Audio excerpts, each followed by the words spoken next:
Merci. Rives et dérives du contre-transfert, deux grandes œuvres au PUF. J'ai présenté aussi Elisabeth, j'ai évoqué ton passage à Babel, tes intérêts pour la littérature, tes nombreux textes dans la Revue française de psychanalyse, la direction de cette revue.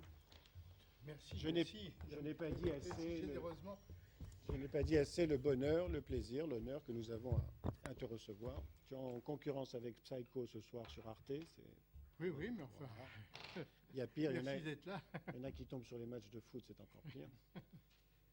Et nous avons un problème, est-ce que tu es le fils ou le petit-fils de Maurice Denis? Petit-fils.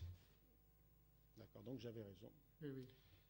Et pour commencer, te souviens-tu de l'anecdote que tu m'avais racontée de la venue de Maurice Denis au musée de l'Ermitage avec un petit tableau pour offrir à nos amis russes? Tu te rappelles de ça?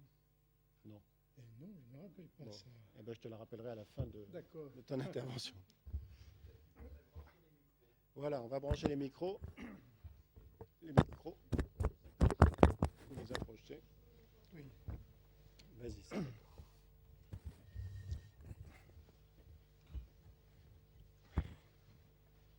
Alors, ça marche là? Non. Est-ce que c'est nécessaire? Oui. Pascal va arriver à fixer ça.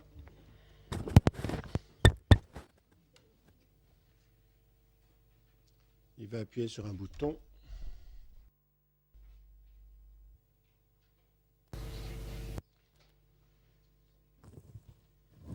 Alors, celui-là a une lumière rouge. Théoriquement, est-ce que ça veut dire que c'est celui qui marche? Oui, ça marche, ça?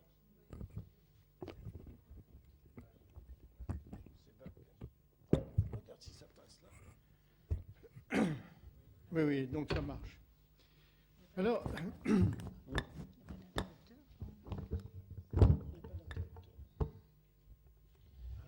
voilà. ma rencontre avec la Jeune Parc date de mes études à Caen. Il y avait eu une exposition itinérante organisée, je pense, par la Bibliothèque nationale qui passait dans différentes universités. Et j'avais vu une exposition qui m'avait tout à fait passionné et qui exposait tous les manuscrits de la Jeune Parc, raturés, photocopiés, agrandis, enfin, et c'était vraiment un truc qui m'avait tout à fait passionné. Et je savais que la tradition familiale m'avait transmis un certain nombre d'éléments sur l'amitié Paul Valéry, Maurice Denis, qui avait une particularité, l'un et l'autre, c'est d'avoir eu des mères extrêmement possessives, extrêmement proches de leur fils. Et ils avaient d'autres points communs. Ils avaient été élevés dans un catholicisme tout à fait traditionnel. Ils parlaient l'un et l'autre l'italien. Alors Valérie, parce que c'était sa langue maternelle, puisque sa mère était italienne, Fanny Grassi, et qu'elle lui parlait en italien, et que toute leur vie, à elle comme à lui, quand ils se parlaient ensemble, ils se parlaient en italien. Et Maurice Denis avait connu l'Italie assez tôt dans sa jeunesse, enfin vers 24-25 ans, et il parlait l'italien comme le français. Il a passé de très longs séjours, très répétés en Italie. Et il y avait donc beaucoup de choses qui pouvaient les rapprocher, et aussi le souci de la forme, le souci d'un ouvrage achevé, d'une certaine perfection. Et on peut tout à fait considérer qu'un tableau comme Les Muses de Maurice Denis, que vous pouvez voir au musée d'Orsay, est un tableau particulièrement achevé, symboliste et tout à fait dans la ligne de Mallarmé et de ce que sera le premier Valéry. Ils ont été aussi tous les deux assez inquiets d'eux-mêmes, beaucoup plus. Alors c'est très évident pour Valéry, qui était un homme d'une anxiété terrible et qui en souffrait beaucoup. C'est moins évident pour Maurice Denis, qui a beaucoup passé pour un homme tranquille, heureux, ne se posant pas de problème, etc. Ce qui est complètement faux. C'était en fait un homme inquiet et qui était tout à fait capable de comprendre l'inquiétude de Valéry. Alors ils se sont connus parce qu'ils avaient les mêmes amis, le même milieu, Les Roire et les Lerol étaient des parents de la femme de Valéry. C'était de grands amis de Maurice Denis et des mécènes de Maurice Denis.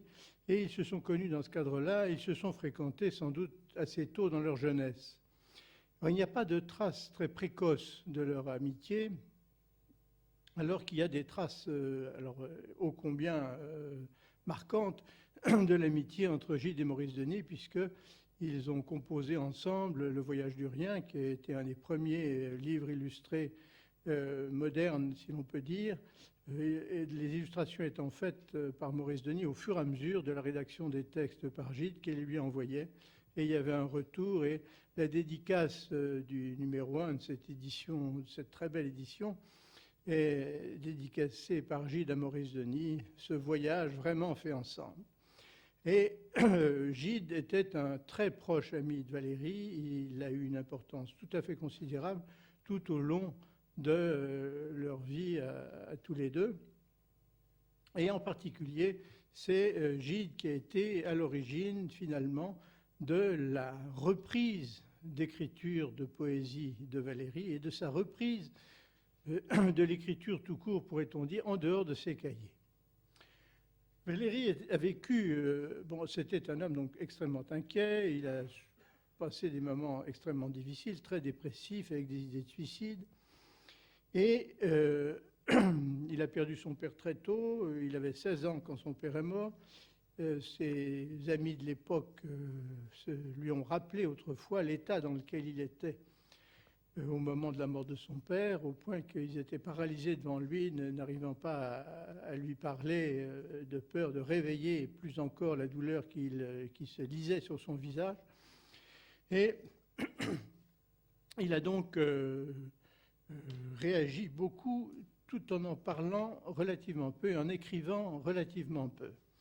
Et en revanche, on sait à quel point son père de substitution, qui sera Mallarmé, son père adoptif pratiquement, on sait combien à la mort de Mallarmé il sera bouleversé et à quel point même il va arrêter l'écriture poétique au moment de la mort de Mallarmé en échouant ou en n'arrivant pas ou en étant trop exigeant pour l'écriture d'un poème qu'il aurait voulu être le pendant du tombeau d'Edgar Poe de Mallarmé, et comment lui-même enfin l'éternité le change. Et il voulait faire ça pour Mallarmé, un tombeau de Mallarmé, et il n'a pas réussi à l'écrire et il a cessé d'écrire des vers. Et si bien qu'après un début extraordinairement prometteur en littérature, Valéry s'est arrêté d'écrire, s'est arrêté de publier. Et enfin, il ne s'est pas tout à fait arrêté d'écrire, il s'est arrêté d'écrire des vers et il s'est arrêté de publier.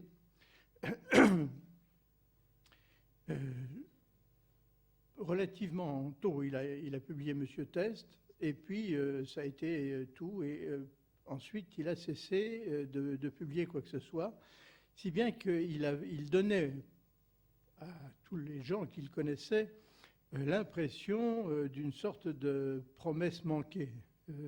Et au fond, à 30 ans, en 1900, il était une sorte de has-been de la littérature, sauf pour ses proches amis. Et il vivait plutôt une vie de petit bourgeois, sauf qu'il fréquentait des milieux grands bourgeois. Mais il a été d'abord fonctionnaire au ministère de la Guerre, et puis ensuite, il a été le secrétaire particulier de Lebet, d'Édouard Lebet, qui était le directeur de l'agence Havas, et qui avait un Parkinson très précoce et qui ne pouvait plus écrire alors qu'il avait toute sa tête et qui avait donc besoin de quelqu'un pour lui lire et pour rédiger à sa place. Et cette collaboration durera 20 ans et ça a été le métier de Valéry jusqu'à ce qu'après la mort de Lebet, il se considère enfin comme écrivain et se mettre à vivre de sa plume. Alors, comment s'est-il arrêté d'écrire de la poésie ? Jeune, donc, il perd son père, il est extrêmement marqué par cela, il est très soutenu par les amis qu'il rencontre, Pierre-Louis, Gide, et ses poésies, donc, commencent à être connues. Il a 19-20 ans. et d'une certaine manière, même s'il est moins précoce et si les poésies qu'il écrit à cette époque-là sont moins extraordinaires que celles de Rimbaud, il y a chez lui une précocité tout à fait grande. Il admire du reste éperdument Rimbaud et les premiers poèmes qu'il écrit sont très marqués par l'influence de Rimbaud. Mais il a donc à peu près 19 ans qu'il croise dans la rue une femme sur laquelle il fixe une espèce d'idée amoureuse qui va durer pendant presque 2 ans. C'est-à-dire qu'il guette cette femme, il y pense tout le temps, et c'est une espèce d'amour platonique, enfin platonique, pire que platonique, presque délirant, dans la mesure où il n'aura jamais échangé une parole avec cette femme-là. Et il est, à un moment donné, dans un état réellement très préoccupant pour lui. Il ne fait plus rien, il est dans un état de fatigue épouvantable, il est comme épuisé. Il a une espèce d'amour délirant pour cette silhouette. Il dira après, c'était une femme catalane, très brune, un peu forte, à peine jolie. Et j'ai gâché de longues années à cause de cette femme. Un regard m'a rendu si bête que je ne suis plus.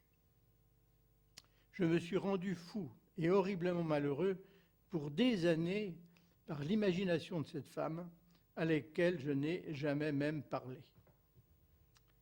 Alors, il passe des nuits horribles, des journées vides, il n'arrive pas à travailler à quoi que ce soit. Et il veut aller à ce moment-là se reposer quelques jours chez ses cousins à Gênes, puisqu'il a toute une partie de sa famille italienne et en Italie. Et au moment de partir pour Gênes, il voit dans la rue la silhouette de cette dame qui s'appelait Madame de Rovira. Et il a à ce moment-là une espèce d'expérience très curieuse, un moment de bouleversement terrible, et en même temps, il se voit vivre cela. Il a une espèce de mouvement de lucidité atroce, tellement il est frappé par l'intensité de ce qu'il vit et du constat, au fond, du caractère pathologique que ça a. Et il va alors, à ce moment-là, formuler à lui-même une espèce de décret qui va... il va mettre intellectuellement une espèce de distance radicale entre Madame de Rovira et lui.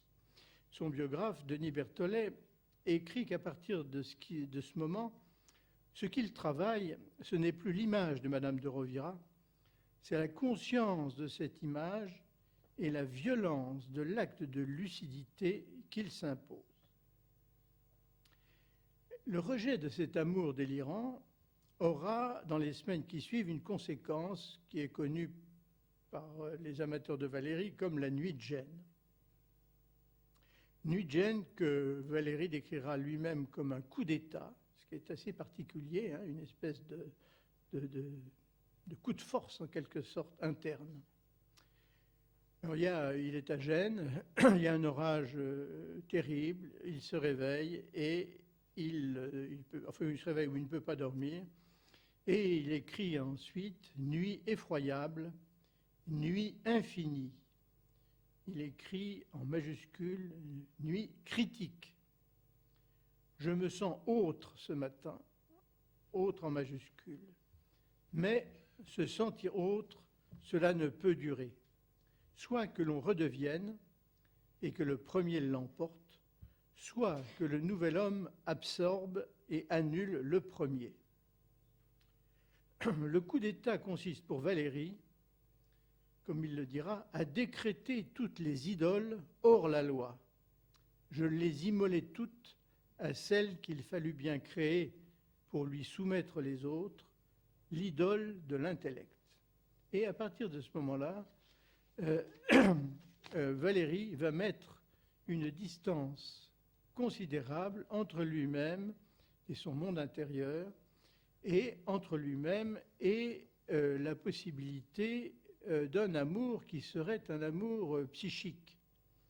il va avoir quelques aventures féminines, mais qui seront des aventures essentiellement érotiques. Il a en particulier une maîtresse, à un moment donné, qui est écuyère au cirque Medrano, dont il parle avec une certaine sympathie.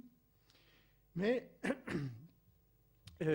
c'est à partir de ce moment-là qu'il va écrire Monsieur Teste, dont Elisabeth Biraud dit qu'elle est, et à juste titre, qu'il est le double de Valérie. Et c'est une sorte de double dérisoire à qui il fait dire deux choses. Je m'immole moi-même à ce que je voudrais être. Et cette autre phrase qui qui décrit la peur de se confronter à son monde interne, et qui est cette phrase-ci: il faut entrer en soi-même, armé jusqu'aux dents.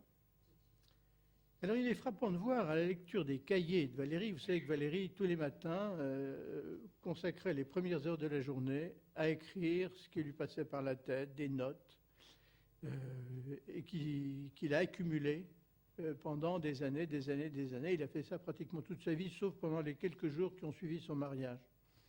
Mais autrement, tous les matins, il écrivait les cahiers. Et c'est très frappant de voir à la lecture de beaucoup de passages de ces cahiers à quel point il redoute son monde intérieur. Et il a traversé d'étranges et longues périodes de solitude délibérément organisées. Et un de ces héros de la littérature était Des Esseintes, le héros de À rebours, qui est un personnage comme ça qui s'isole et qui s'arrange même pour ne pas voir ses domestiques, qui doit être présent, tout arrangé, et pour vivre une espèce d'expérience narcissique permanente. Et il dit qu'il a relu ce roman 5 fois. Et il voit Des Esseintes, au fond, comme quelqu'un qui pourrait être lui. Alors il se plonge aussi dans des études très sophistiquées, dans les mathématiques, la physique, l'astronomie. Et il a même une idée presque psychotique, si l'on veut, qui serait de créer une discipline qui pourrait tout concilier, la poésie, les mathématiques, la physique, etc., etc. Alors il abandonnera assez rapidement cette idée, mais l'idée lui est venue et il l'a envisagée un peu sérieusement, pas simplement avec le sourire. D'autre part, il évite les romans. Il est très critique avec il n'aime pas les romans, il ne les finit pas. On l'appelle l'homme qui ne finit jamais. Et il a la peur de son monde interne, fait qu'il ne lit pas les romans. Et c'est assez curieux d'ailleurs qu'il évitera toujours d'en écrire un. Gallimard, alors que Valérie se plaint de son impécuniosité, Gallimard lui dit: mais écrivez-nous un roman, vous verrez, ça vous rapportera sûrement beaucoup d'argent, etc. Et il n'y arrive pas, ne le fait pas. De même qu'il n'aura pas lu Proust, et curieusement, Proust lui a rendu la politesse, parce que au moment de la parution de La Jeune Parc, Valérie, qui sans doute connaît Proust puisqu'il fréquente tout à fait les mêmes milieux, lui envoie un exemplaire dédicacé de La Jeune Parc, qu'on a retrouvé non coupé dans les livres de Proust après sa mort. C'est-à-dire que Proust n'a pas lu La Jeune Parc, qui est sûrement un des plus grands poèmes de la langue française de cette période-là de la littérature, de même que Proust n'a en fait pas lu La Recherche du temps perdu. Au moment de la mort de Proust, on lui demande naturellement, comme il est devenu un littérateur célèbre, on lui demande de faire une conférence sur Proust. Alors, quelqu'un lui passe Un amour de Swann, il lit ça rapidement, et il fait une conférence très intéressante sur le roman, mais à l'évidence, quand on lit ce qu'il écrit, il n'a pas lu Proust. Sans ça, il n'écrirait pas ça, il écrirait tout à fait autre chose que ce qu'il a écrit. Et je pense que ça... La peur qu'il a de son monde interne est quelque chose qu'il va garder toute sa vie et lui faire éviter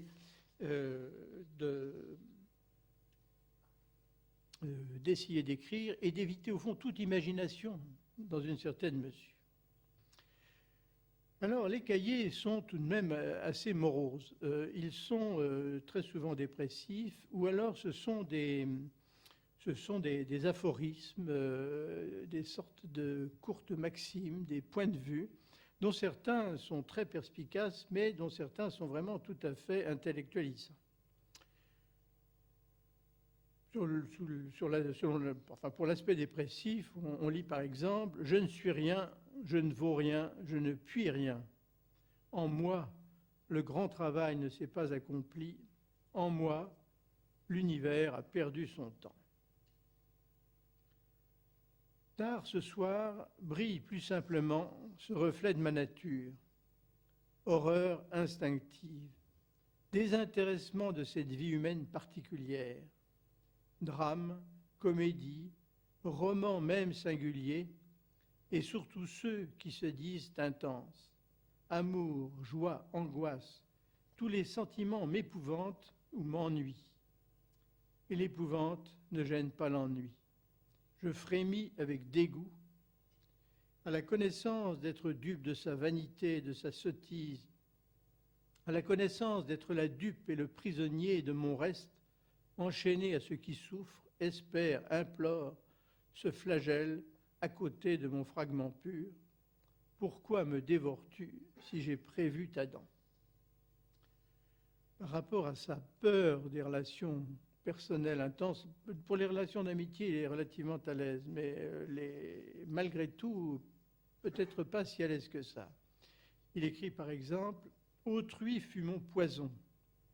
Sa vigueur m'a torturé, diminué, sa faiblesse, torturé, diminué. » Sentir une démence réelle, une chose en moi, ou un objet à quoi s'adapter est impossible. Limité par quoi? Mimer une folie de comédie pour mettre dehors la vraie? Toutes ces précautions par rapport à ce qui se passe en lui sont tout à fait étranges d'une certaine façon. Ai-je eu tort, ai-je eu raison d'avoir voulu cette conscience sur toute chose, préférée à une fructification obscure, le moindre éclat? Cette fructification obscure, finalement, il va la laisser se développer au moment de l'écriture de la Jeune Parc. Peu avant que ne débute l'écriture de la Jeune Parc, il écrit par exemple ceci: « Des voix secrètes, j'en ai plusieurs, toutes pressantes, toutes contraires, toutes obstinées, nulle pure, nulle transparente. Quoique j'écoute les unes et les autres, quoique j'obéisse à celle-ci, à celle-là, toutes je les méprise. Je ne sais pas d'où elles sourdent. Je connais tout ce qu'elles peuvent dire, ces pitiés ou portières bavardes sur le seuil de l'être. Elles sont toujours les plus grands mots sur ma bouche, mais elles ne savent pas ce qu'elles disent. J'ai une impossibilité mécanique quant aux vagues, au devinable, au long. » C'est-à-dire que tout ce qui est de l'ordre des sentiments, de l'imagination, etc. Au livre, je demande ou l'oubli, être autre, et par suite nulle profondeur, ou l'armement de mon esprit. C'est tout l'un, tout l'autre. C'est en quoi les romans sur l'amour m'ennuient. Perdre du temps au sujet d'une perte de temps. Je rapporte tout à la pensée, tout ne me semble que moyen pour interroger, organiser la pensée. C'est une erreur et une passion. On voit à quel point la défense intellectuelle a pris une place absolument démesurée. Je ne vais pas vous infliger des extraits des carnets de 1910 que j'ai apportés, des cahiers de 1910, mais qui sont remplis de notations fort intelligentes, fort pertinentes sur ce qui se passe, mais qui sont d'un intellectualisme tout à fait glacé. Et on trouve malgré tout dans ces cahiers des considérations sur la sexualité qui laissent penser qu'il a, depuis qu'il a établi cette idole de l'intellect, comme il dit, qu'il s'est protégé du risque de tomber amoureux par une vie sexuelle rangée dans un mariage de raison. Même s'il a une incontestable affection pour Janie, sa femme, avec laquelle il s'entend bien, il s'est mis avec elle à l'abri de la passion. Il écrit par exemple: les uns recherchent les femmes pour en jouir, et puis penser librement à autre chose. Et ainsi, ils sont portés à désirer d'en changer. D'autres ont une femme comme on a des pantoufles, confortablement les mêmes. Ça, je pense que c'est lui avec sa femme. Mais peu, infiniment peu, désirent dans la femme un être vivant, toujours plein de découvertes et d'attraits, un petit monde qui, possédé d'aussi près que possible, garde encore un infini d'obscurité et d'intimité. Ceux-là font les véritables amants, mais rarissimes. Et ceux qui pourraient l'être tombent sur des femmes qui ont précisément la nature des hommes dont je parlais d'abord. Alors, tout cet aspect, on voit bien à quel point il s'est organisé dans une sorte de sexualité narcissique et avec une sorte de difficulté aussi par rapport à l'amour physique. Par rapport à l'amour physique, mais aussi surtout une méfiance par rapport aux sentiments qui accompagnent l'amour physique. Il écrit par exemple: l'amour est-il pas dégoûtant avec tous ces jus, ces sueurs, ces baves et ces chaleurs, ces tâtonnements, ces hontes? Mais le sentiment est le plus dégoûtant de tout, la partie véritablement honteuse, car le reste, sans lui, serait naïve nécessité et pas d'histoire. On voit bien donc comment Valéry s'est organisé, cherche, parce que son système n'est pas si étanche que ça, mais on sent bien à quel point il cherche à anesthésier le monde de ses sentiments. Et le texte inachevé d'Agathe, qu'il a écrit vers la fin de l'avant-dernier siècle et qu'il a repris ensuite en 1902-1903 sans jamais le terminer véritablement, montre bien un aspect de la lutte de Valéry contre son monde intérieur. Agathe est une sorte, là aussi, sans doute un autre double de Valéry, comme peut-être la jeune Parc d'une certaine façon. Et il fait parler donc cette femme. Il pensait appeler ce texte-là manuscrit trouvé dans une cervelle. Et donc c'est censé être un personnage féminin qui parle. Plus je pense, plus je pense. Une lueur tout près de moi paraît. Elle porte parmi la ténèbre active un reste léger du jour brillant, pensée, presque pensant. Cette lueur pauvre se transforme en une joue terne et passagère, bientôt physionomie inutile, souriant contre moi, prompte elle-même, bue par la noirceur, reprenant son éclat. C'est mon fond que je touche. À ce nombre de figures spontanées retourne toute invention, soit que recommence ici, loin de toute grandeur comparable, après un laps indifférent, ayant suivi des chemins toujours perdus, l'être fait pour l'oubli. Ma durée poursuit doucement la destruction d'une suite de semblables foyers nécessaires dans une région anéantie. C'est une espèce de désert qu'il faut construire, un désert voulu d'une certaine façon. Qu'est-ce qui se renverse avec bonheur dans le repos et se détache? Qui se joue et circule sans habitude, sans origine et sans nom? Qui interroge? Le même répond, le même écrit, efface une même ligne. Ce ne sont que des écritures sur des os. À ce moment de moi, je distingue se détruire ce qui pense jusqu'à ce qui pensera. Les sentiments qui furent graves montrent leur mort uniforme. Absente est l'attente continue de la suite de la connaissance. Je n'entends plus le murmure de la profonde, intarissable sibylle qui calcule sans cesse les éléments de l'avenir le plus proche et qui additionne obscurément les éléments de la durée.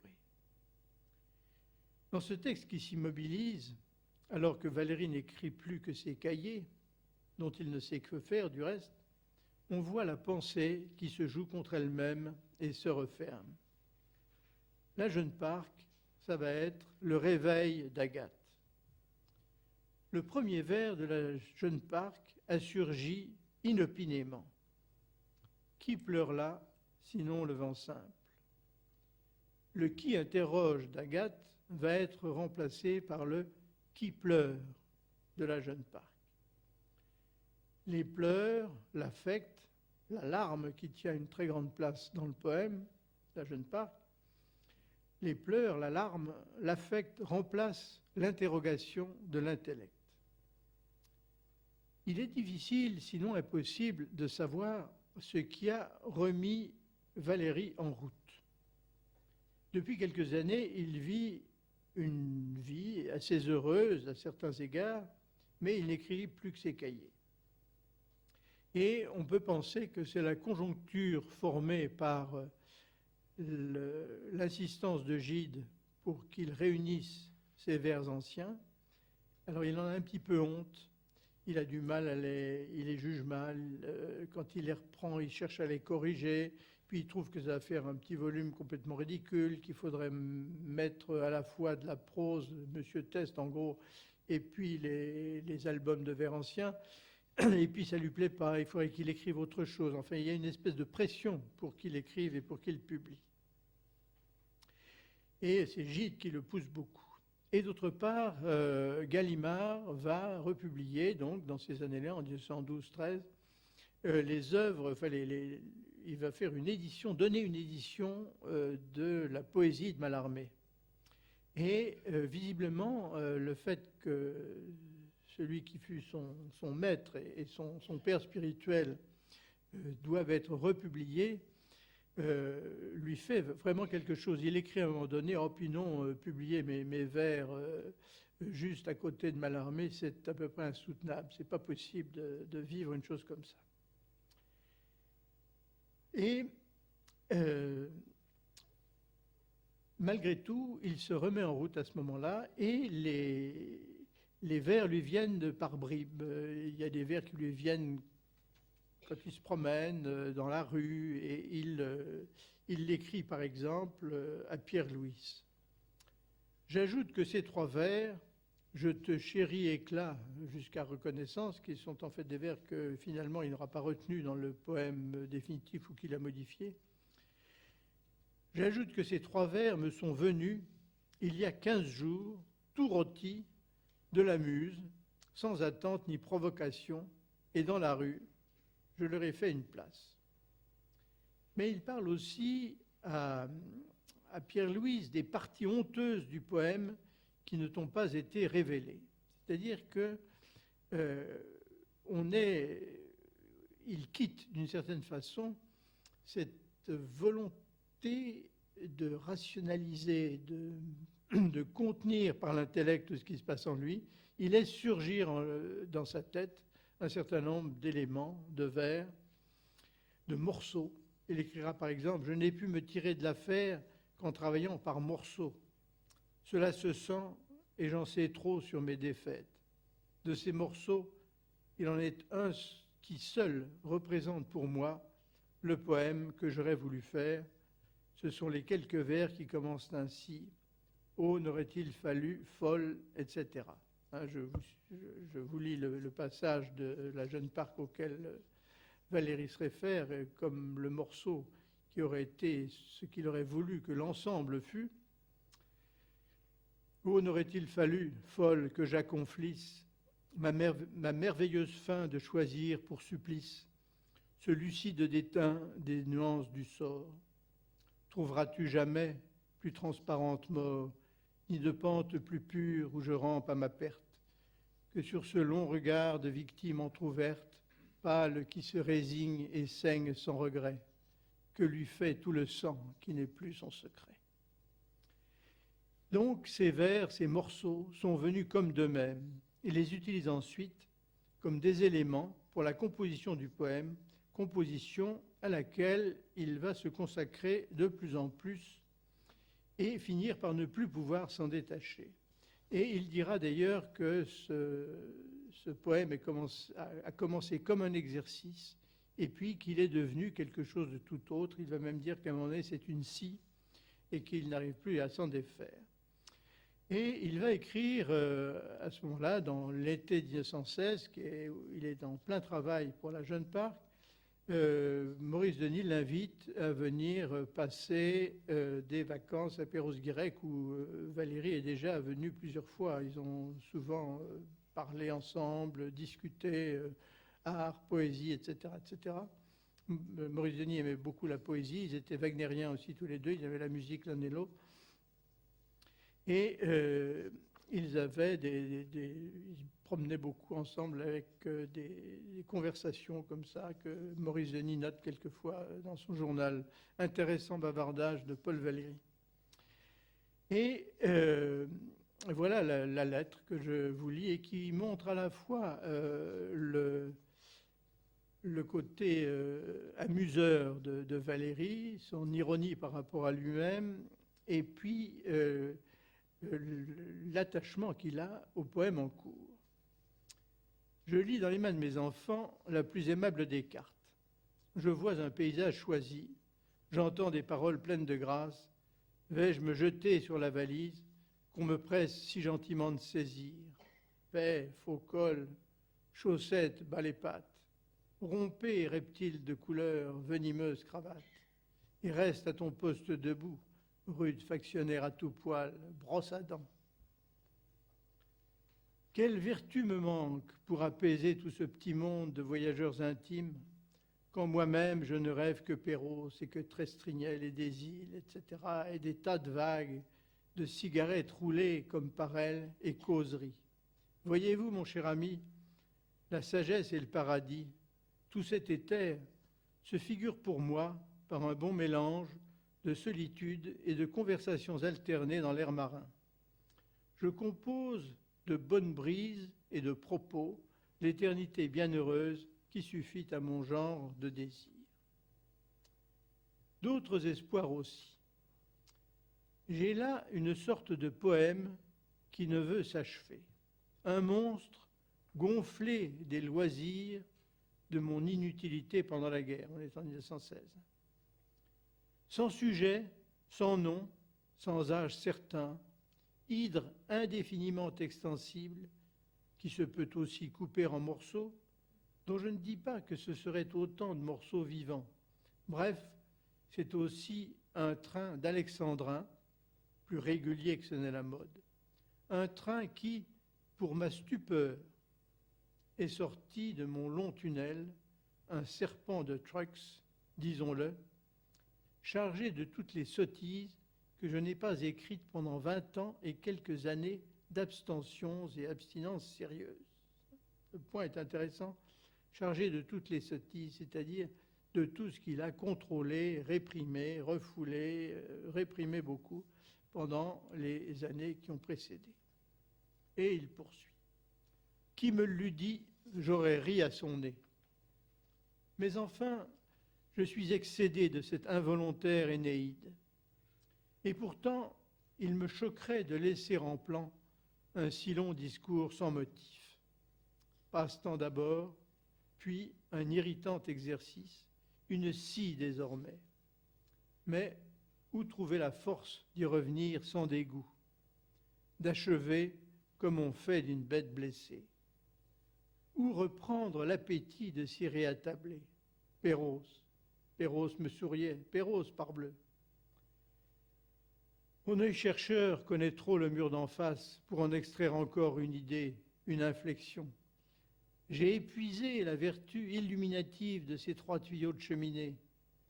Qui sait donc si le mouvement de la mer et le déportement de l'horizon ne finiraient pas ce tourment de l'arbitraire, ce poème? Et puis je sais là-bas un bon juge, quelqu'un sans le vertige du neuf, sans l'aveuglement de l'antique, amateur de discipline, mais contemplateur des écarts. Il sait bien que l'art se suit, mais aussi qu'il faut de bons yeux pour en voir la véritable suite. voilà bien celui qu'il me faudrait. Alors, or, je reste. Trop de choses ne veulent pas que je m'en aille, ni que certains repos me rajeunissent un temps, ni qu'un certain souffle accélère mon travail, ni qu'un beau lieu me parle. Alors il parle d'un certain nombre de choses et termine en disant « Alors, mon cher Denis, merci.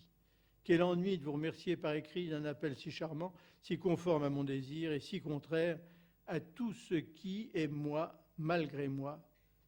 Vous m'offrez ce que je me promettais, et voici. Il faut que je reste avec mes sales papiers, mes mots, mes ennuis, mon mur, ma rue et mon assommant monologue. Chrétiens, priez pour moi. Païens, faites une libation légère d'eau de mer en mon nom. Et puis au fait, jusqu'à quand restez-vous à Pérouse, si des fois la chance s'en mêlait? Il y a toujours 1 sur 100 000. Et bon, il termine en faisant ses amitiés et en évoquant le fait que les deux,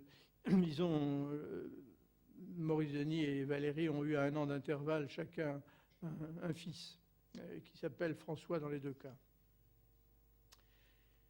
Alors, ne pourrait-on pas attribuer à l'écriture du poème de Valérie une sorte de travail, enfin le considérer comme un travail d'analyse? Quand il écrit, par exemple, sans sujet, sans nom, sans âge certain, hydre indéfiniment extensible, qui se peut aussi couper en morceaux, dont je ne dis pas que ce serait autant de morceaux vivants, train qui, pour ma stupeur, est sorti de mon long tunnel, on a effectivement l'impression que c'est quelque chose de comparable à ce travail étrange de l'analyse, qui est également une hydre indéfiniment extensible, qui se coupe en morceaux de séance, qui se coupe en temps d'analyse, en tranches, dit-on. Il parle aussi de cette involontaire Énéide. Et que faisons-nous d'autre quand nous nous allongeons sur un divan, sinon nous plonger dans notre involontaire Énéide à nous? Et il est pris, au fond, entre un désir tranquille de vacances. Il dit qu'il n'a pas pris de vacances depuis 2 ans, qu'il n'a pas quitté Paris depuis 2 ans, qu'il n'a qu'une idée, c'est quitter Paris. Et comme il le dit, et cependant, je reste.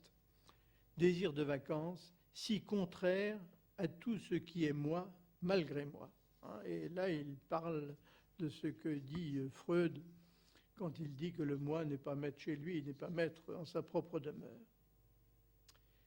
Et d'autre part, il écrira à un ami qui est un poète belge qui s'appelle Mockel. Il dira plus tard « Je puis dire en passant que le véritable bénéfice tiré par moi de cette parc réside dans des observations sur moi-même prises pendant le travail. » Observations sur lui-même, sans doute, mais pas seulement, parce qu'il a déjà noté de multiples observations sur lui-même dans ses cahiers, chaque jour. Le processus est ici différent. Il n'écrit pas une série de courts poèmes comme autrefois. Il est saisi par un processus qu'il dépasse. Il est pris par quelque chose qui est lui, malgré lui, et qui dure des mois, des années, comme une analyse. Vers surgit après vers surgit, quelque chose de son inconscient perce l'édifice hermétique des défenses intellectuelles.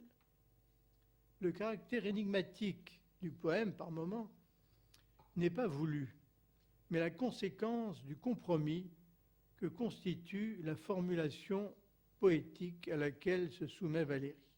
Il s'est imposé des règles d'airain, les règles d'airain de la versification, dont on peut penser qu'elles auront joué le rôle du cadre analytique, puisque le cadre analytique est quelque chose qui à la fois permet le surgissement de l'inconscient, mais également le limite, puisque les séances sont très nettement marquées par un début, une fin, qu'elles durent un temps limité, entre 3/4 d'heure et 1 heure, suivant les cas, et que cette limitation permet l'ouverture de l'inconscient sans risquer malgré tout que cet envahissement ne devienne trop envahissant.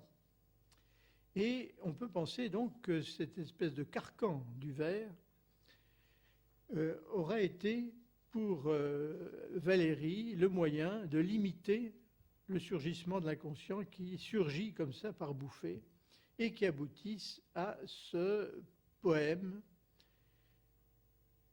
qui va aboutir à une reviviscence de son affectivité et, d'autre part, le réorienter, ou en tout cas le préparer à la rencontre d'un objet amoureux possible.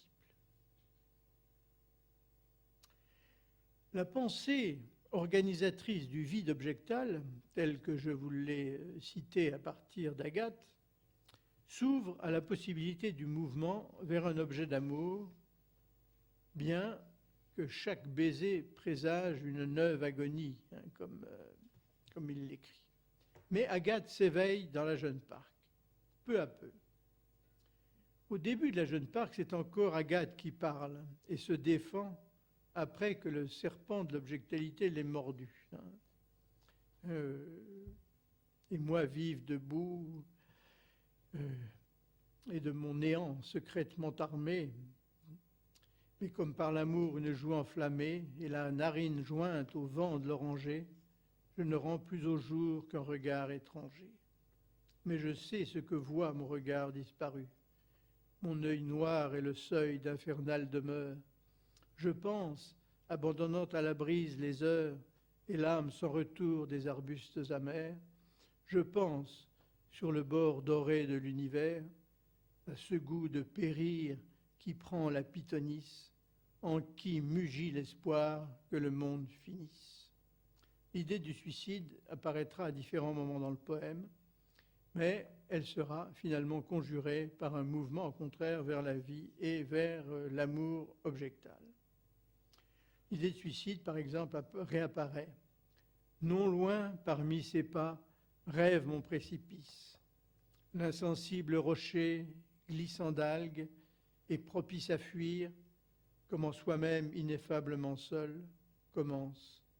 Et le vent semble, au travers d'un linceul, ourdir de bruits marins une confuse trame. Et on va voir dans le poème apparaître la vie malgré le goût du néant. Mystérieuse moi, pourtant tu vis encore, et la tentation du suicide s'estompe. Cherche, dis-moi, cherche, du moins dis-toi, par quelle sourde suite la nuit d'entre les morts au jour t'a reconduite. C'est-à-dire que c'est l'alchimie du poème, cette nuit du poème, ou cette nuit dans laquelle ce poème se rêve, qui finalement reconduit Valéry et la Jeune Parc qui le représente vers la vie. La sexualité, complètement absente dans le texte d'Agathe, reprend ses droits dans la Jeune Parc. Hier, la chair profonde, hier, la chair maîtresse m'a trahi.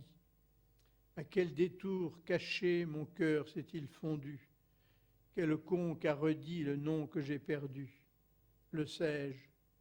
Quel reflux traître m'a retiré de mon extrémité pure et prématurée? Et la fin du poème est l'accession de la Parc à la vie, à l'amour objectal. Vous vous rappelez la fin du poème? Un éblouissement d'étincelles glacées et sur toute ma chair que mord de l'âpre éveil. Alors, malgré moi-même, il le faut au soleil que j'adore mon cœur où tu te viens connaître, doux et puissant retour du délice de naître, feu vers qui se soulève une vierge de sang sous les espèces d'or d'un sein reconnaissant. C'est vraiment la vie qui jaillit de la phrase et de la mer. Le thème sera repris dans le Cimetière marin sous une forme différente. Et la vie de Valéry va changer après la Jeune Parc, pas seulement à cause du succès énorme du poème, malgré beaucoup de critiques. Le changement de la vie de Valéry après l'écriture de la Jeune Parc sera considérable. Il se remettra à écrire et surtout, il s'exposera au risque d'être à nouveau amoureux. Ses considérations sur l'amour et la sexualité changent. Par exemple, l'amour tel que l'espèce humaine l'a perfectionné est aussi artificiel que le pain, le vin, la cuisine. Voilà ce que devient une fonction reprise, remaniée dans les circonstances et le système nerveux. Le trouble caractéristique des amours juvéniles, la poésie qui en fut tirée, n'est au fond que l'aveuglement nécessaire à une fonction qui ne s'accomplirait pas sans concentration, étroitesse de point de vue, finalement dépression de conscience.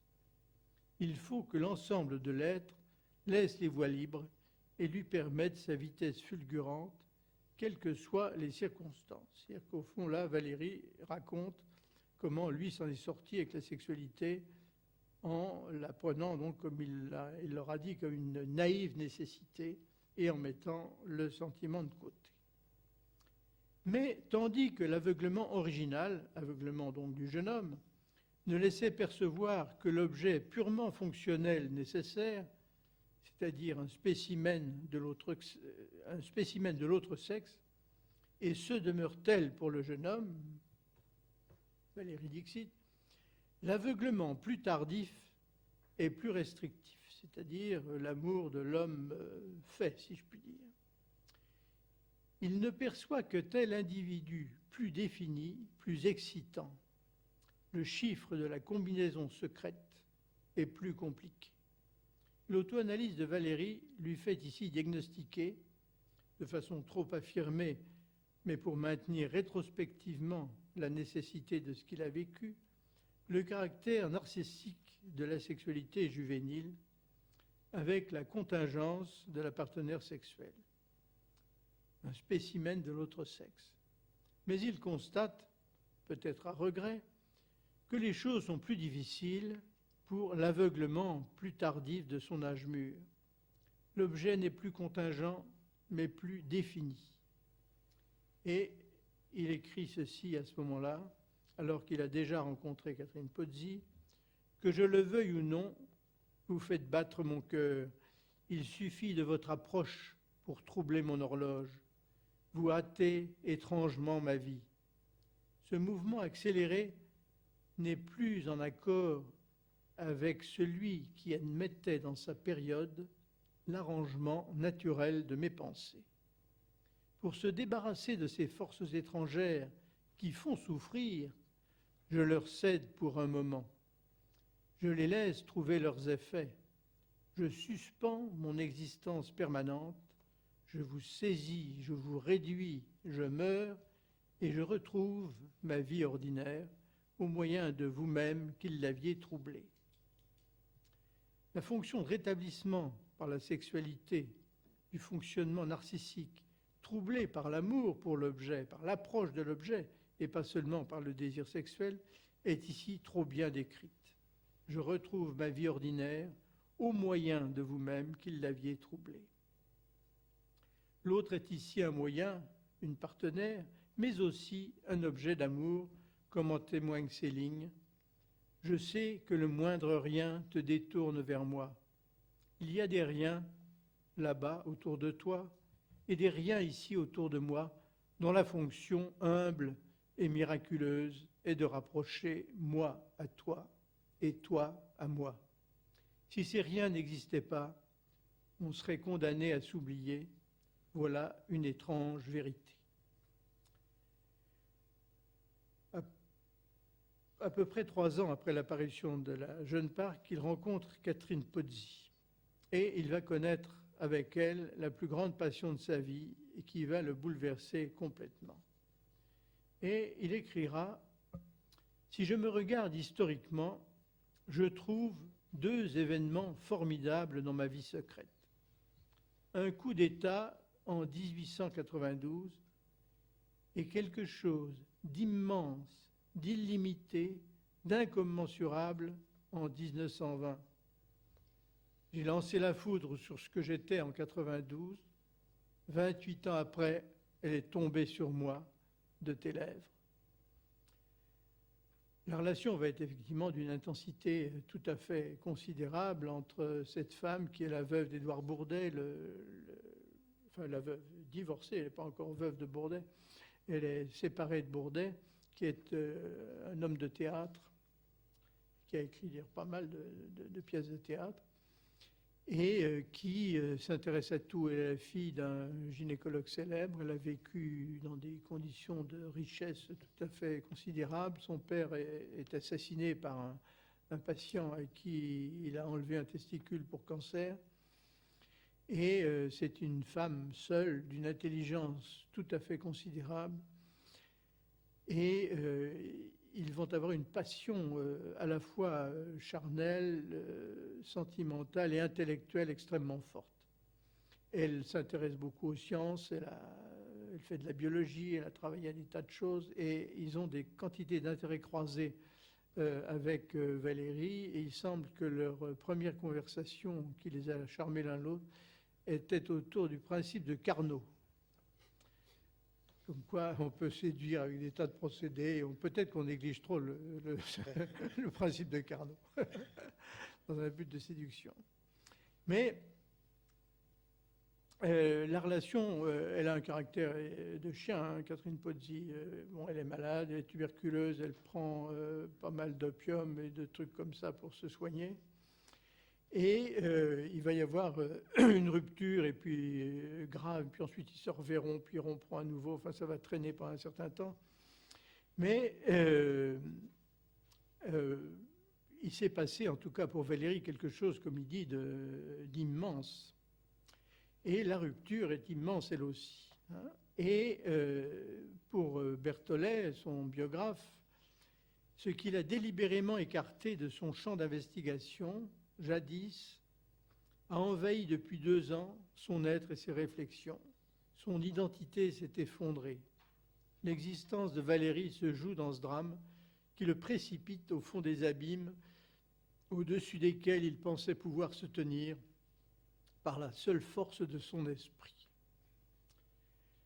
Et on comprend mieux quand on sait à quel point il a souffert de cette rupture avec Catherine Pozzi, et combien elle-même a souffert, combien il avait peut-être eu raison de maintenir sous le boisseau la force de ses sentiments. Denis Berthollet écrit, je le cite à nouveau, « Valérie suggérera qu'il a agi en 1892. Il se serait regardé, se serait objectivé dans son propre regard et aurait ainsi ramené l'histoire qui lui a fait souffrir 1000 morts à ses dimensions réelles. Il aurait désenchanté son amour et l'aurait ainsi fait disparaître, comme jadis il a escamoté l'image de Madame de Rovira. » Ça, c'est la version que Valérie donnera pour expliquer la façon dont il a pu surmonter la rupture avec Catherine Pozzi. En fait, il n'a pas escamoté si facilement que cela, Catherine Pozzi. Leurs relations se poursuivront encore, mais la crise de la rupture a brisé le rêve d'un amour total. Et Valérie Larbaud, qui commente ce qui s'est passé pour Valérie, écrira « Aimer passionnément, c'est vivre et mourir d'un pari infernal que l'on fait et refait nuit et jour quant à l'état réel de l'âme d'un autre. » Pendant un court moment, les capacités poétiques de Valérie vont sembler disparaître. Et il écrira « Quant au vers, c'est comme si je n'en avais jamais fait, rien de plus étranger à moi. Quel drôle de cerveau !» Cependant, il écrira de nouveau des vers et retombera amoureux. En particulier, il aura une longue liaison avec une femme qui signe sous le pseudonyme de Jean Voilier. Et l'écriture de La Jeune Parc, en tout cas, aura, pensons-nous, changé et permis à Valérie de retrouver la possibilité de passion et, plus que cela, du don de soi. Et je vais terminer par une citation de lui, où il écrit ceci. « Une immense part du malheur des humains vient de ceci, qu'il y a de secrètes contradictions dans le désir. Par exemple, on veut se donner et se garder. On sait que l'extrême du vivre demande cette sorte de don et que l'on ne l'aura qu'à ce prix. Et même, on peut pressentir cette vérité, c'est qu'on ne se gardera qu'en se livrant, ou plutôt qu'on ne sera qu'en se livrant, car on n'existait pas entièrement jusque-là. Le don de cette espèce exige d'abord que l'on en crée instantanément la matière et la valeur. C'est cette création-émission qui est bénéfice de qui la produit et qui est même non seulement le bénéfice, mais le capital même, car nous sommes entièrement faits de ce que nous avons donné. C'est une chose qu'il n'aurait jamais pu écrire avant d'avoir mené la Jeune Parc jusqu'à son terme et sans doute un temps d'auto-analyse à travers l'écriture du poème. Je vous remercie.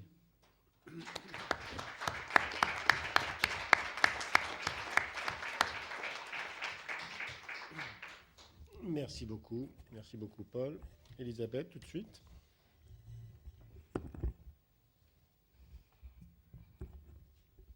Eh bien, je pense que Valéry serait content parce que parmi tout ce qu'il a dit, je crois qu'il a dit qu'on ne s'intéressait pas suffisamment à l'effet de l'œuvre sur son auteur et qu'il le regrettait. Et bon, là, je crois que c'est... Je pense qu'il aurait été content. Bon, sinon, bon, c'est difficile de reprendre tout ça. Peut-être que déjà, par rapport au cadre, par rapport aux règles d'Hérin, par rapport au cadre au sein duquel il a écrit ce poème, je me disais que tout de même, du fait que c'est un poème, est-ce qu'il ne conserve pas la possibilité de ne pas vraiment faire le deuil de l'objet primaire, bien qu'il tourne autour sans cesse dans le fond du discours, dans les propos tenus. Dans la forme, il y a toujours quelque chose dans le rythme, dans la musique ou dans la rime qui fait que cet objet primaire n'est jamais perdu. Là où il y a séparation dans le fond, dans les propos, il y a retrouvailles dans la rime, par exemple. Et alors, ce qui fait que dans cet aller-retour permanent, moi je me suis dit, bon, incontestablement, il y a un travail, j'en suis sûre, mais alors jusqu'à quel point justement, à cause de ça, comment se traite le deuil de cet objet primaire, quoi. Et alors sinon, il y a un autre aspect que je trouve intéressant et que vous avez repris dans l'article Sexualité narcissique là, que vous m'avez transmis, c'est au fond toute la question de pouvoir s'identifier à la femme lorsqu'on quitte un amour narcissique pour un amour objectal. Et là, je pense que là, dans la Jeune Parc, pour le coup, il y a un travail considérable, en ce sens qu'il prend quand même la position d'une femme pour jouer tout ce qui est de l'ordre de la faille narcissique, en ramenant la faille narcissique, la faille du sexe, la faille en pouvant aborder tout ce qui est de l'ordre de l'envahissement, de la pénétration, de la venue à l'intérieur de lui, comme ça. Et je pense que j'ai l'impression que là, il y a une reprise identificatoire, pour le coup, formidable, quoi. Et que ça, c'est probablement extrêmement porteur dans les relations amoureuses qu'il va pouvoir enclencher par la suite, quoi. Sinon, moi, je suis pour le poème lui-même, je suis moins optimiste que vous sur l'arrivée de la Jeune Parc. Je n'ai pas l'impression que, enfin, ce qui concerne la Jeune Parc elle-même, elle arrive véritablement à l'ouverture vers un amour objectal. Moi, j'avais l'impression qu'elle se retrouvait au réveil la même, après une nuit de cauchemar, comme un double miroir. La fin est tout de même une ouverture vers l'objet. Oui, mais un peu peut-être en position de miroir. Justement, j'avais l'impression qu'elle était comme un disque, un double miroir qui se voit à l'intérieur et qui se voit à l'extérieur. Mais bon, ça c'est affaire affaire d'interprétation. Mais Oui, justement, enfin, c'est plus proche du narcisse à ce moment-là. voilà, Oui, oui. voilà, c'est quand même plus proche de Narcisse. Voilà. Mais en tout cas, c'est sûr que Valérie, lui, s'en détache, quoi, hein, pour le coup de cette organisation narcissique.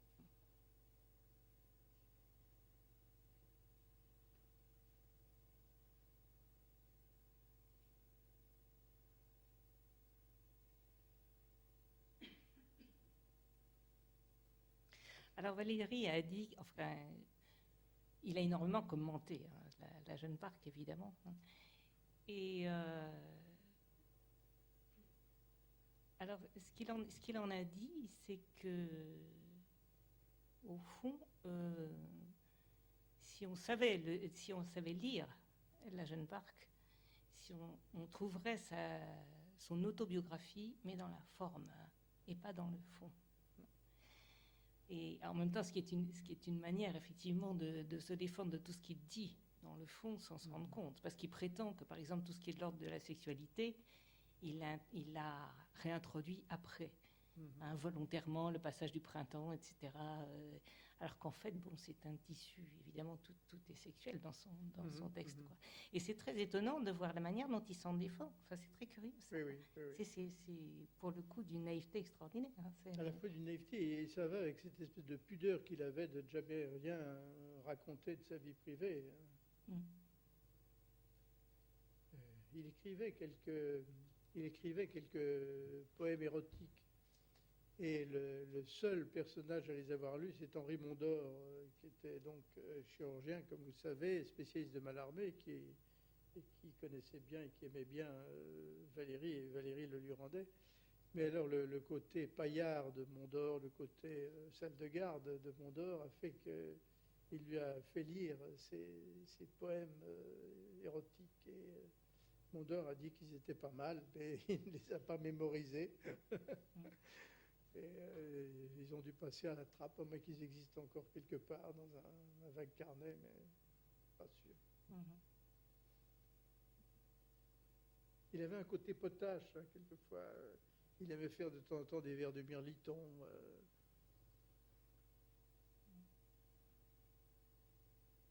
Et il y a un ton dans ses lettres très différent selon qu'il écrit à Duhamel à propos de la Jeune Parc, ou bien qu'il écrit à de vieux copains. Il y a un ton qui redevient facilement potage quand il parle, ou quand il écrit le début de la lettre à Maurice Denis avec la brosse à dents. Enfin,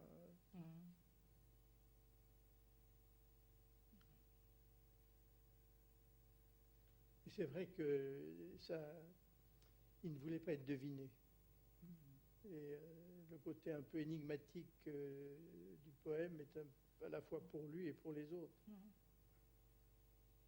Alors, ce qui est drôle d'ailleurs, c'est que quand il écrit le fond et la forme, on trouvera son autobiographie dans la forme.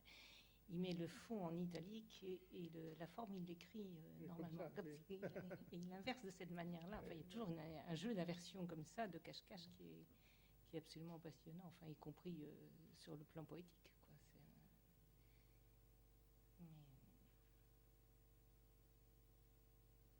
Mais c'est vrai que dans ce poème, on pourrait absolument voir une adolescente en proie avec comme ça des défaillances narcissiques terribles et avec le suicide, enfin un désir de suicide. Et on peut penser dire que Catherine Pozzi aurait pu être le modèle de la Jeune Parc. En fait, il ne la connaissait pas hein, quand il a écrit la Jeune Parc, mais il l'a peut-être reconnue. Oui, comme une part de lui, comme oui. quelque chose de lui. Et cette femme qui est malade, avec sa tuberculose, ses drogues, sa solitude, son amertume, ses susceptibilités.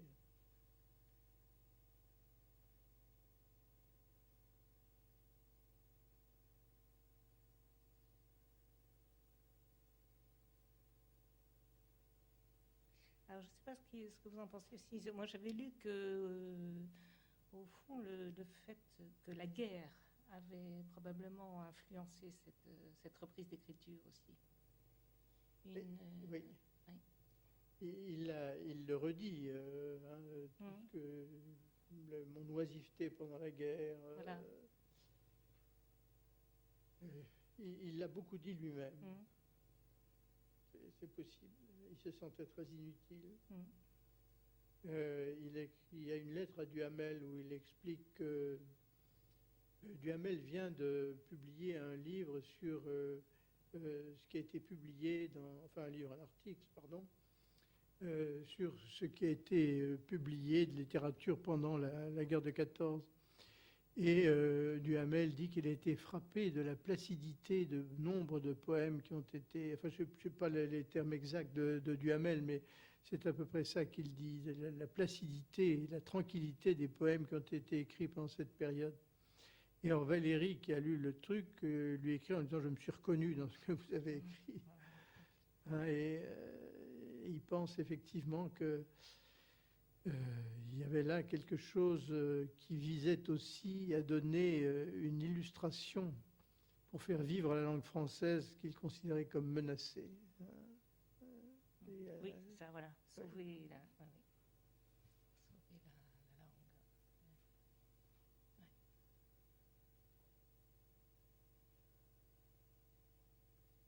Et moi, j'ai l'impression aussi qu'il y avait chez lui, des moments dépressifs, mais aussi une espèce de honte très primaire, je trouve, qu'on retrouve d'ailleurs dans La Jeune Parc aussi. Oui, le rouge de honte. Le long rose de honte. Oui. Le long rose de honte. Ma fille et justement, ces moments de désubjectivation brutaux qu'il pouvait vivre, cette honte-là va de pair avec une organisation narcissique et un idéal du moi tout à fait contraignant. Voilà.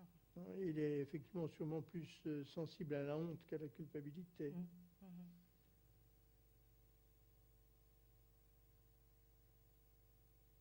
Et je trouve dans son poème, c'est traité avec une subtilité, justement. C'est très, très discret, mais c'est... Oui, mais c'est très présent. Très présent, oui. Très présent. Il ne se fait pas beaucoup de cadeaux dans le poème. Il envisage un peu tous les aspects, y compris toute la dimension masturbatoire. Quand il parle de son lit, mon désordre tiède, couche où je me répands, m'interroge et me cède, presque tombeau vivant dans mon appartement. Oui, c'est extraordinaire.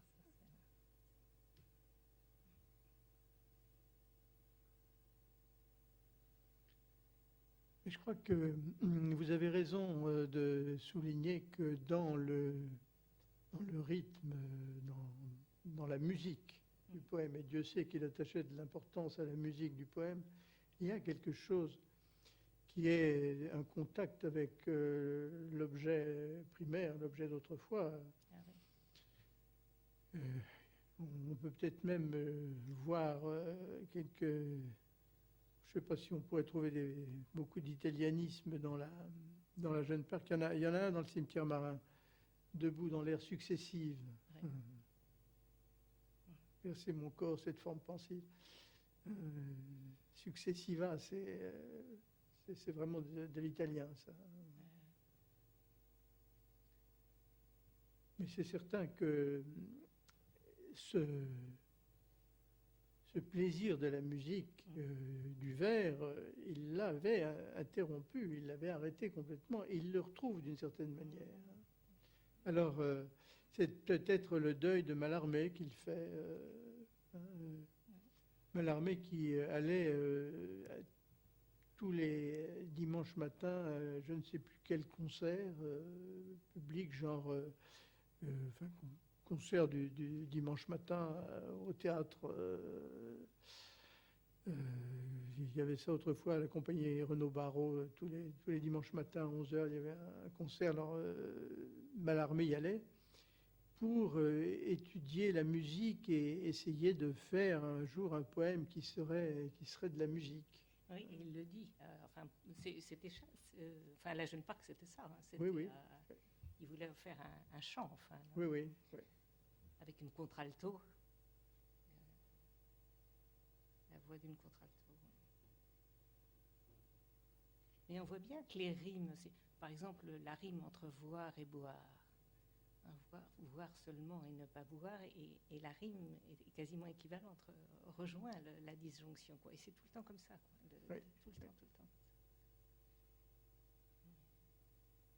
Et en la composition par distique, puisque il n'y a pas d'enjambement, toutes les rimes se suivent deux par deux tout au long du poème.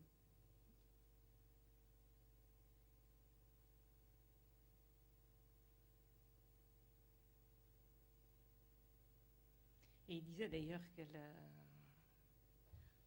c'était une espèce de parexcitation pour lui, la musique en même temps. Mm-hmm. Il parle à un moment donné de ses scènes d'enfance, comme une scène d'opéra justement, et qu'il y a la fosse de l'orchestre, et la musique de la fosse de l'orchestre le sépare comme ça des images de l'enfance et tempère les images de l'enfance. Il y a de très très belles images. La musique tenait une grande place pour lui. Hein. Il écoutait beaucoup Wagner, il connaissait bien Debussy. Il a vu arriver Ravel un jour, qui est venu lui dire qu'il l'admirait énormément. Il était tout à fait sensible à sa poésie.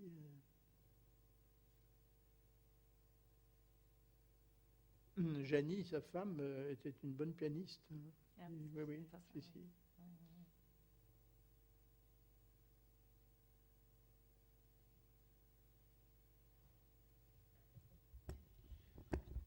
Alors, on laisserait bien cette conversation mélodieuse se poursuivre. Mais bon, nous sommes aussi dans la possibilité de nous y associer et de converser à plusieurs. Qui c'est qui souhaite intervenir ?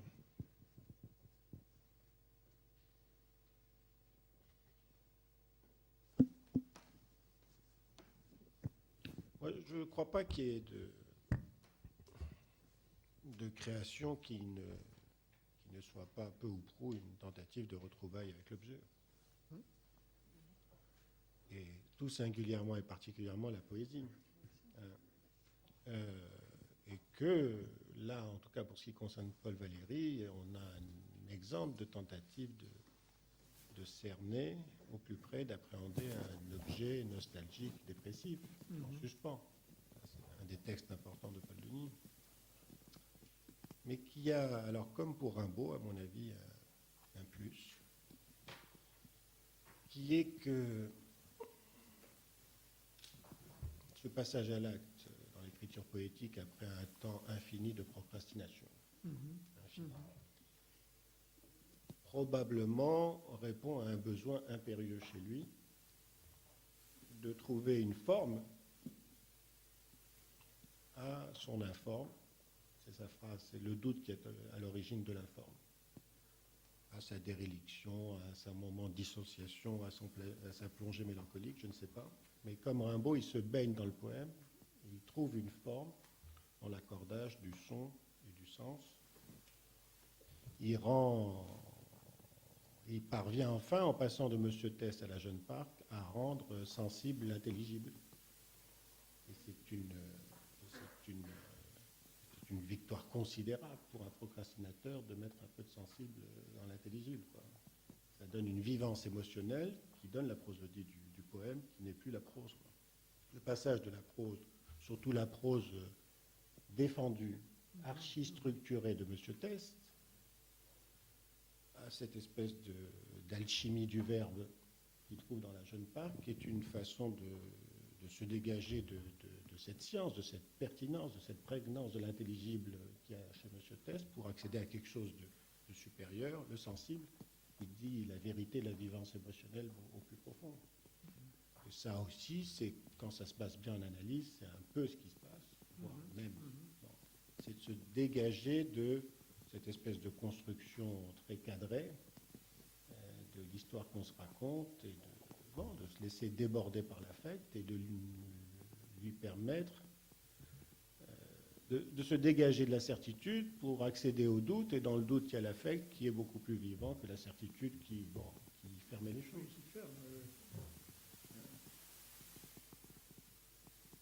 que je trouve extraordinaire aussi, c'est tout le travail autour des clivages. Les clivages qui vacillent, qui se reprennent, qui vacillent de nouveau, qui pleure là, et puis après, je sais, les genoux pressants, quelque part, deux genoux sans défense. C'est magnifique. Hein, la qualité analytique est aussi magnifique. Spécification sur les clivages. C'est des fous. Mais ils doivent faire, hein, analytiquement parlant, il faut faire.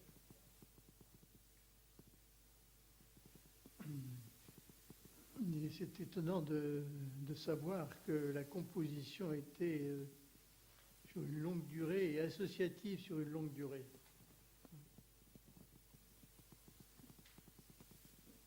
Alors, à la fin de sa vie, et sans doute au début aussi, mais à la fin de sa vie, il a fait une espèce de petit poème comme ça qui décrit sa table de travail, où il dit c'est un cimetière immense de moments. Ici la cendre d'un poème.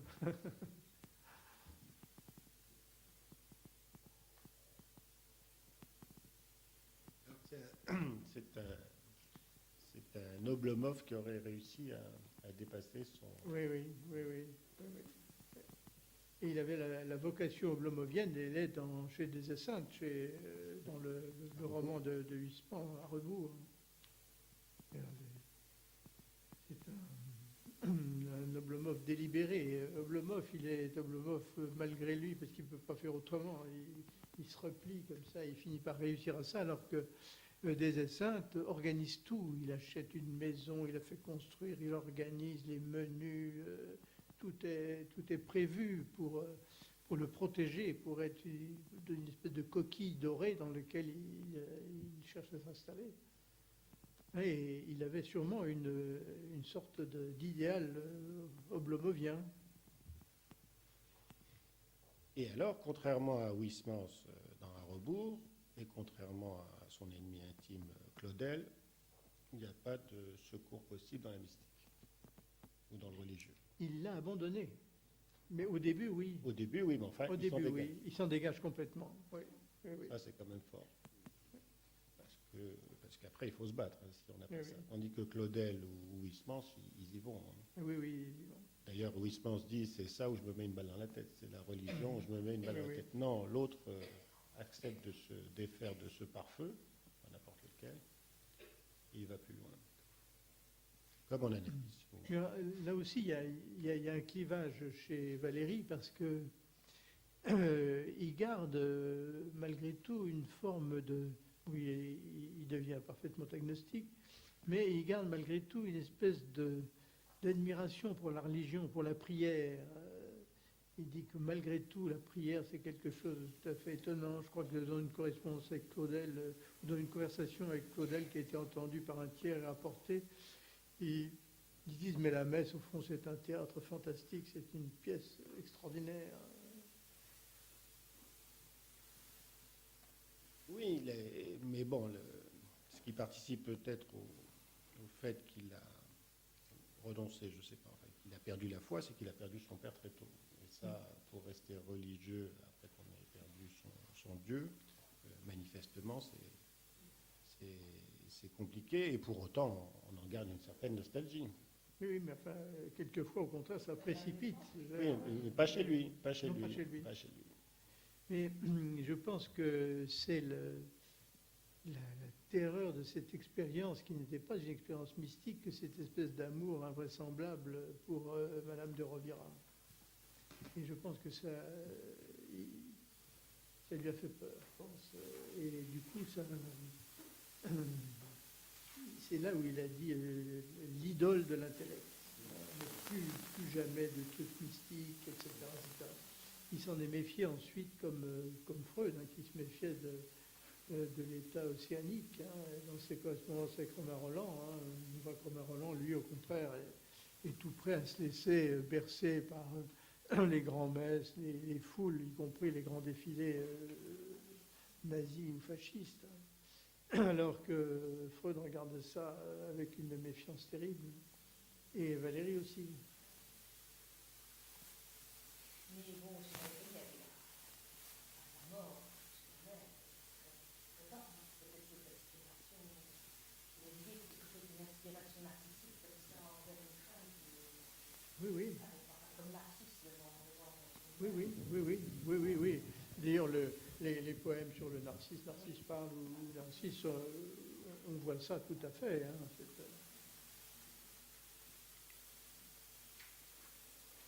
et sa relation à sa mère était une relation extrêmement proche, puisque Fanny Grassi a partagé, elle a perdu la vue assez tôt. Vers la soixantaine, elle a commencé à perdre la vue très vite. Et elle partageait son année entre ses deux fils, 6 mois dans le Midi, 6 mois à Paris. Et pendant les 6 mois qu'elle passait à Paris, elle vivait dans l'appartement de Valérie, sa femme, et ses 3 enfants. Et il avait une adoration pour elle tout à fait considérable.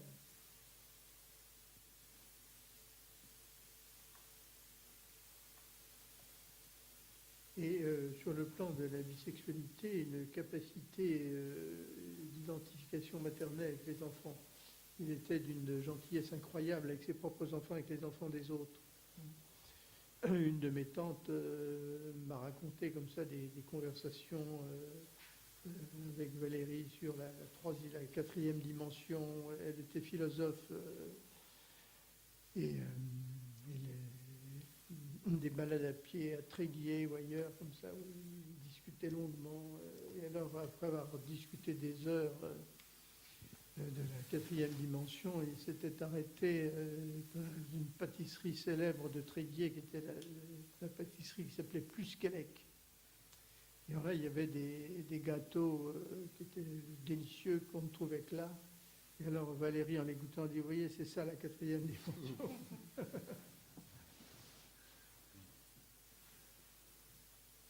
Il était aussi d'une inquiétude terrible avec ses enfants. Il y avait un côté mère-poule, c'est-à-dire que quand un gosse rentrait en retard, il paraît qu'il le guettait dans la rue, en fumant cigarette sur cigarette. Il leur faisait des objets en carton, guignols, il leur bricolait des trucs.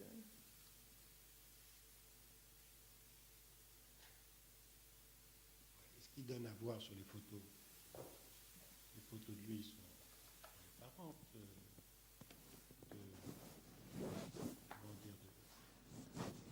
ce qu'il peut nous donner à voir de son absence. Hein? C'est le néant étant, par moment, il est encore plus absent que Michaud, ce qui est quand même fort. Hein? L'appareil photo le saisit, il est là, mais il n'est pas là. Oui. Quelquefois, il ne veut pas être là. Il paraît qu'après sa première leçon au Collège de France, un journaliste, je crois, est venu pour l'interviewer. Il l'a foutu dehors en disant « Vous venez me déranger alors que je suis sur un tel sommet de fatigue. »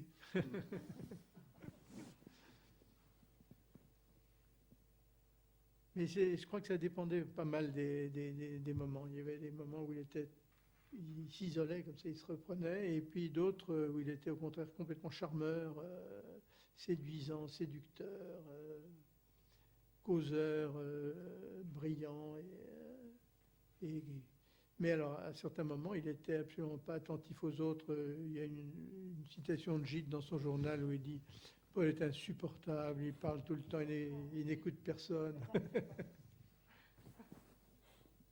Ce qui est très curieux aussi, c'est qu'avant qu'il écrive La Jeune Parc, en 1912, c'est qu'il n'était plus connu que d'un tout petit cercle de gens. André Breton, qui était venu le voir en disant qu'il l'admirait énormément, Saint John Perse, qui s'appelait encore qu'Alexis Léger, qui était venu lui dire il avait une admiration pour deux poètes, Edgar Poe et lui. Mais hormis une petite poignée de gens, il était un peu considéré comme un raté par beaucoup, quoi.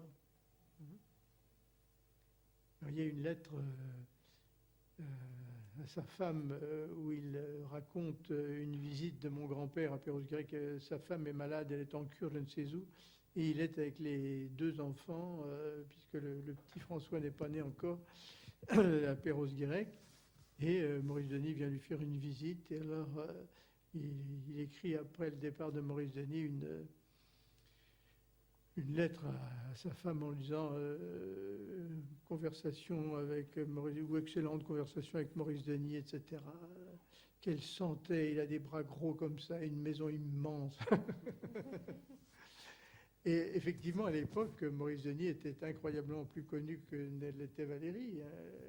Maurice Denis venait de décorer le plafond du théâtre des Champs-Élysées. Il était un peintre parfaitement hyper connu, à la mode. C'était parmi les jeunes peintres, c'était sûrement le plus célèbre de sa génération à ce moment-là. Et alors que Valéry, non, quoi, il y avait une petite poignée de poèmes publiés 20 ans avant et que personne, sauf quelques fins lettrés, avait lu. Il était là à être secrétaire du patron de l'agence Havas, et puis à écrire ses cahiers, et puis rien, quoi. Il avait des moments de... Enfin, je vous ai lu quelques passages où il avait le sentiment de n'être rien et que l'univers avait passé et s'était trompé avec lui.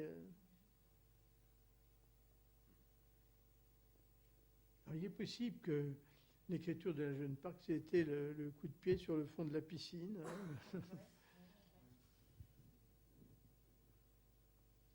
Mais je pense que ça a à voir avec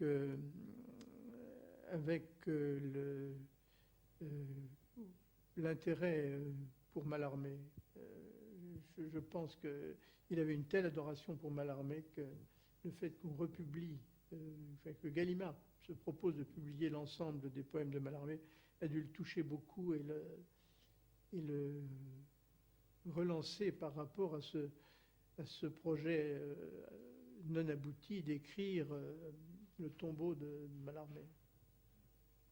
Alors peut-être que le tombeau de Mallarmé, c'est finalement la Jeune Parc en entier, hein, c'est bien possible.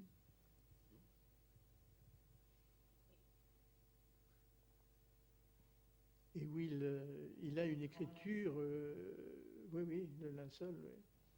Et où il a une écriture parfaitement personnelle.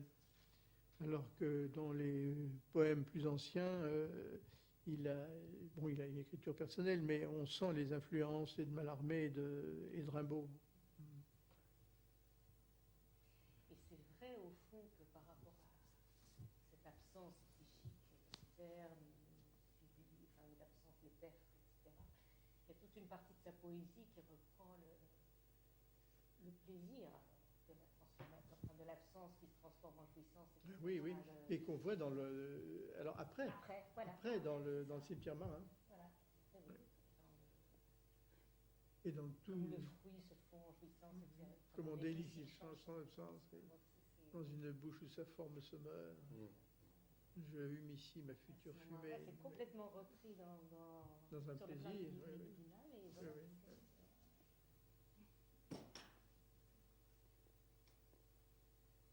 Le poème Les Pas aussi, qui est un poème écrit au moment des amours avec Catherine Pozzi. Hein. Alors j'ai vécu de vous attendre, et ma vie n'était que vos pas, ou mon cœur n'était que vos pas. Oui. Alors, bon, il va falloir que nous concluons. Oui, Annette. Une petite poésie, Annette, s'il te plaît. Oui, par rapport à ce que Paul, tu viens de dire sur comment la Jeune Parc a pu représenter quelque chose par rapport à Mallarmé, qui était mort à ce moment-là. Oui, depuis pas tout à fait 15 ans, mais pas loin, je pense, je ne sais plus les dates. Qui était mort, et comme tu dis, il y avait donc ce projet et cette reviviscence, de réapparition de Mallarmé. Et je pensais à ce que disait René Dietkin de temps en temps sur le destin de la création. Quand un auteur publiait quelque chose, alors même si c'était pour notre narcissisme, que c'était l'effet d'une analyse éventuellement, mais que ce qui nous échappait complètement, à nous en tant qu'analystes, c'est comment allait être accueillie l'œuvre publiée. Et je me disais, enfin c'est une hypothèse, est-ce que tu ne penses pas que La Jeune Parc a été une création extrêmement, enfin très proche de lui-même, avec une identification féminine quand même pas rien, et pas rien, si c'est comment il peut parler de lui en tant que s'imaginant femme par rapport à Mallarmé, par rapport à son père mort, quelque chose d'extrêmement intime, douloureux, et là, en effet, quelque chose de l'ordre d'une création auto-analytique, mettons. Et puis, avec honte, avec rougeur, il envoie ça à la presse. Et puis, comme tu rappelais, ça a été un succès extraordinaire. Et est-ce que c'est pas ça qui a été formidablement thérapeutique et violent en même temps? C'est-à-dire quelque chose que peut-être il a eu énormément de mal à montrer, à sortir, lui qui était si secret, à accepter enfin, dans les circonstances que tu rappelles, de le montrer, de l'exhiber, et que c'était un qui tout double. Et je me disais, qu'est-ce qui serait passé si La Jeune Parc avait eu aucun succès, c'est-à-dire qu'il s'était resté avec cette exhibition de son intimité qui avait fait un flop. Et comment le fait que ça ait eu un très grand succès lui a permis, c'est là où je pensais à René, lui a permis de se restaurer et après de rencontrer l'italienne et après d'avoir un nouveau destin avec... Enfin, ce que je veux dire, c'est comment les circonstances de la vie peuvent avoir cette action thérapeutique ou traumatogène. Enfin, c'est une banalité, ceci. Enfin, c'est pas si banal que ça. C'est sûr que le succès du poème lui a en tout cas certainement permis, au moment où Lebet est mort, d'accepter, de se dire qu'après tout, il pouvait vivre de sa plume. Et de ses conférences, etc. Et il a sûrement, à ce moment-là, pris conscience de sa propre valeur, alors qu'avant, il en doute beaucoup plus.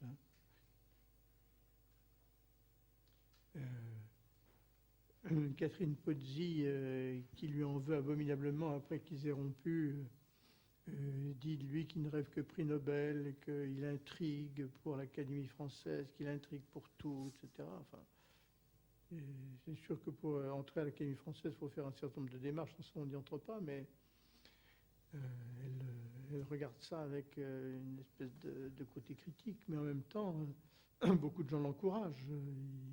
Il ne fait pas ça tout seul.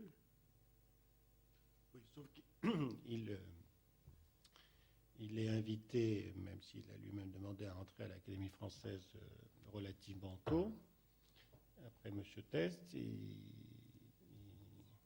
n'en veut pas, il recule, il se rétracte et il attend juste que ce soit Anatole France qui meurt et dont il peut reprendre la place pour faire le discours d'Anatole France et pas de n'importe qui, pour ensuite y aller.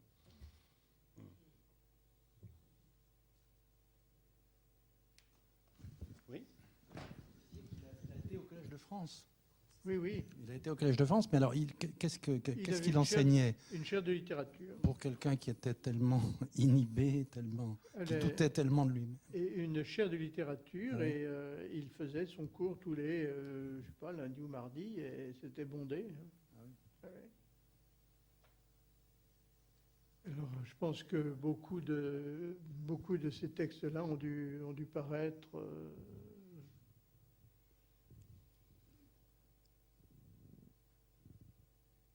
Anne-Marie?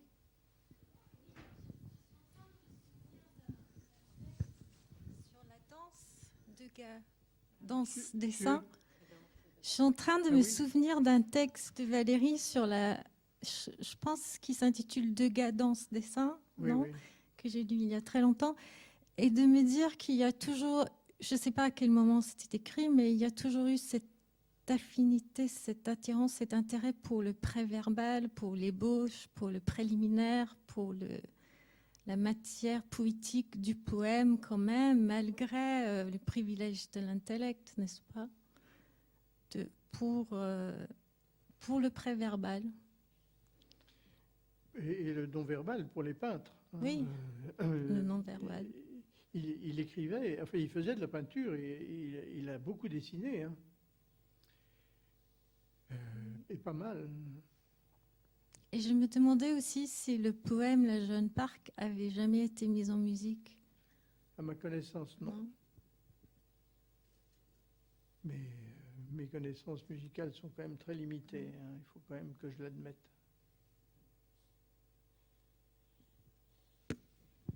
Pour Degas dans ce dessin, c'est aussi un témoignage sur toute une époque, parce qu'il raconte donc des souvenirs de Degas, de Roire. C'est un texte extraordinairement vivant, plein d'humour, hein, et de drôlerie, mais c'est du Valéry Tardif, hein, qui a beaucoup de plaisir à raconter tout ça et à puiser dans son armoire à souvenirs et à raconter des tas de choses, comme en particulier sur Degas, qui cherchait à écrire de la poésie. Alors quand Degas n'arrivait pas à faire ses sonnets, il avait pleuré dans le gilet de Mallarmé. Et alors un jour, il avait dit à Mallarmé, mais j'y arrive pas, pourtant j'ai des idées. Et alors Mallarmé lui a dit, mais vous savez, Degas, un sonnet, ça se fait pas avec des idées, ça se fait avec des mots. Mais rien, et Valérie cite un très joli vers de Degas, c'est le seul qui cite, c'est peut-être le seul qui trouve bien dans tous ceux qu'il a lus, à propos d'un cheval dont Degas dit « tout nerveusement nu dans sa robe de soie ». Et il dit que c'est quand même pas mal trouvé.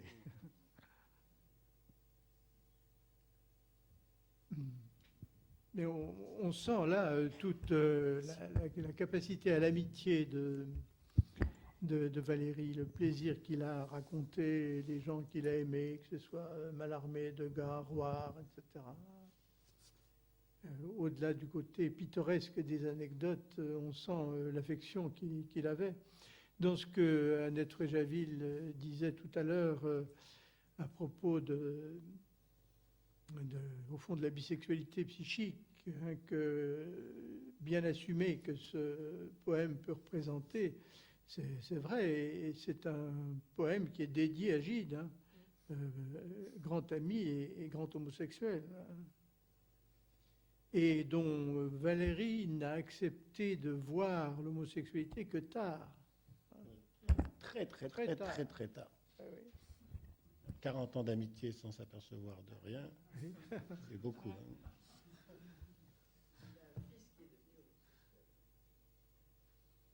Hein. Qui ça? François Valéry.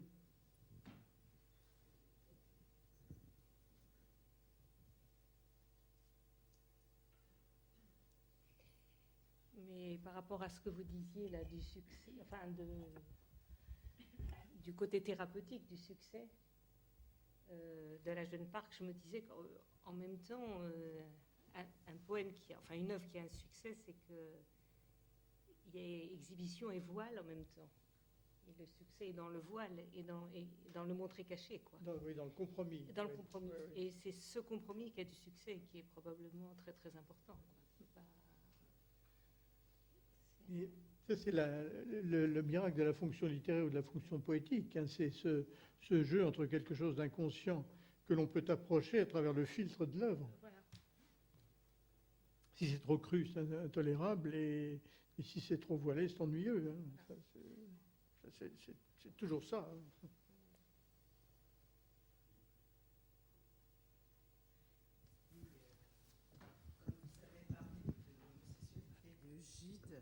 J'étais en train de penser à l'homosexualité de Valérie par rapport à Mallarmé, enfin une homosexualité Oui. latente, pas agie. Mais quand vous dites c'est le tombeau de Mallarmé, quelque part, c'est renoncer à la relation filiale qu'il a pu avoir avec ce substitut paternel. Et puis peut-être aussi avec Lebet, je ne sais pas, c'était quelqu'un d'important pour lui, parce que c'est quand même une deuxième mort qui vient après la précédente, de deux personnes qui ont beaucoup compté pour lui, qui ont représenté un père, et de renoncer à ça pour, après ça, investir une femme et dans la position féminine. Alors, son homosexualité à lui, pour autant qu'on le sache, a toujours été une homosexualité psychique. Hein. C'est-à-dire que ça a toujours été une homosexualité inhibée quant au but, constitutive de liens sociaux, comme le dit Freud, et avec laquelle il était extrêmement à l'aise. Hein. Il avait des quantités d'amis proches avec qui il avait une correspondance très étroite, etc. Et Valérie n'a pas osé lui parler de son homosexualité, alors que d'autres amis de Gide la connaissaient. Et la parution de l'immoraliste a été un phénomène tout à fait étrange. Certains des amis de Gide ont voulu voir simplement une fiction, ils n'ont pas voulu voir une création, une pure fiction, ils n'ont pas voulu voir le caractère autobiographique de ce que racontait Gide. On peut imaginer que pour Valérie, ça a été ça.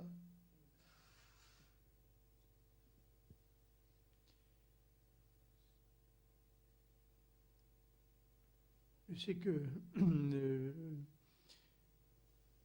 en ce qui concerne Maurice Denis, je pense que c'est au moment de la lecture de l'Immoraliste, où il y a dire une belle lettre de Maurice Denis à Gide, au moment de l'apparition de l'Immoraliste, où il lui fait grand compliment de la qualité de son roman, en disant que c'est vraiment un roman extraordinaire, bouleversant, etc.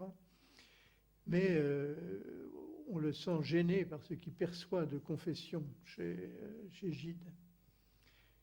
Et je pense que Maurice Denis est gêné beaucoup plus par l'aspect pédophile de l'immoraliste que par l'aspect homosexuel, parce que beaucoup d'amis de Maurice Denis, il était très à l'aise avec les quelques amis homosexuels qu'il avait. En particulier, quelqu'un qui a beaucoup compté pour lui et qui était Jean Vercade, qui était un des peintres du groupe de Pont-Aven, et qui ensuite est devenu moine à Beuron et qui a écrit un livre qui s'appelle Le Tourment de Dieu, dans lequel il raconte les affres de son homosexualité. Et Maurice Denis l'aimait beaucoup, il s'écrivait, Vercade lui donnait des conseils quand il était en difficulté sur le plan religieux, quand il avait une crise, Maurice Denis étant très croyant et étant resté mystique, un peu à la façon de Claudel, et contrairement à Valérie.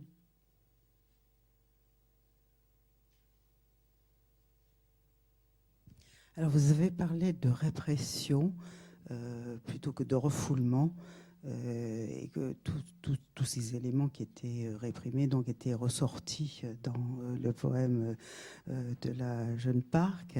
Est-ce que c'est quelqu'un qui avait des somatisations ? Oui. Il avait en particulier des maux d'estomac et il est mort il avait sans doute un ulcère à l'estomac et il est mort d'hémorragie digestive. Et il avait des quantités de maux, il était très facilement malade, il somatisait facilement.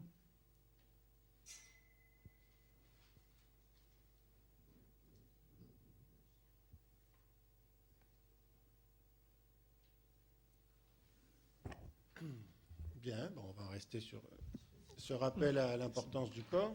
Oui. Merci à Paul Denis, merci à Elisabeth Biraud. À bientôt, merci.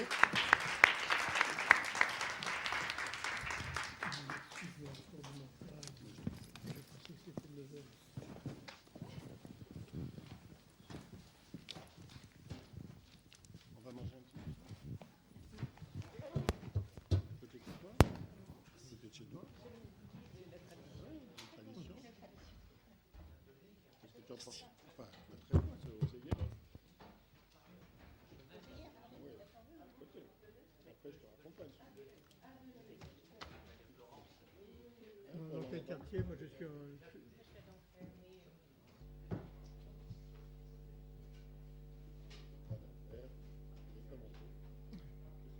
On peut peut-être prendre un verre.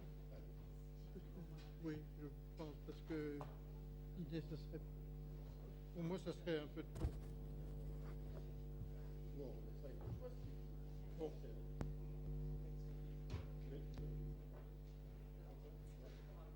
Oui, on peut peut-être montrer parce qu'il est avec mon retard. Volontiers. Remise. Oui, oui, ah, oui, tout à fait. L'après-contrôle sur les lignes de Samet.